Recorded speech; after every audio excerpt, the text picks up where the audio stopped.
जय जगन्नाथ सांग मैंने चलतु आज बनैबा इंस्टांट छोट इडली।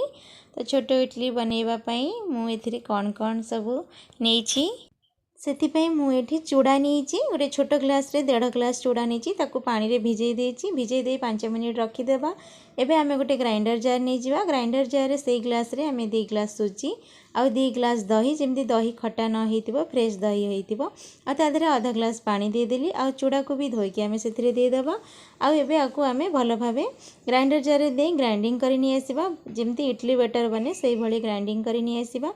तापरे आमे एथिरे पकेबा आधा चामच लूण जे स्वाद अनुसार आउ आधा चामच खाइबा सोडा आधा चामच रु कम भी खाइबा सोडा पकेबा आकु गोळे आधा घंटा पई रखिदबा।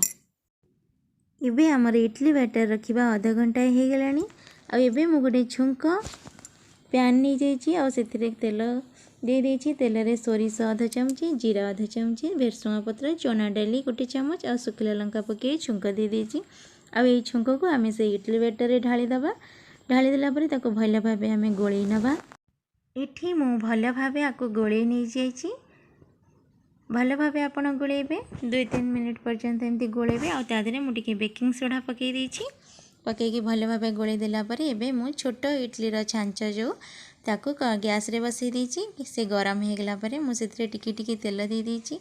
आ एमती छोट छोट इडली बैटर आमे ढाली दबा। आ 2 मिनिट पई आमे ताको ढक्कन दे के रखिबा।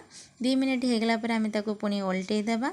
एमिति 2 मिनिट ओलट पालट करि सारिबा परे हमर ए छोट इडली तैयारी हो जाइतिबो रेडी हो जाइतिबो। आ 5 मिनिट भितरे आपण एमिति बाहरी करि देबे। इडली रेडी हो जिवो आ गरम गरम चटनी सहित आको सर्व करिवे। आपणक पाखरे जदि यार बहुत बड़ छांच थिबो तो थरकरे बहुत सारा इडली बनिबो किंतु मो पाखरे बहुत छोट छांच अछि सेते पे 6-7टी ही बनुची। तो एबे मु सर्व करि देली। देखंतु नड़िया चटनी सहित गरमा गरम इडली सुजी चूड़ा इडली बहुत ही टेस्टी आपण माने भी बनांतु।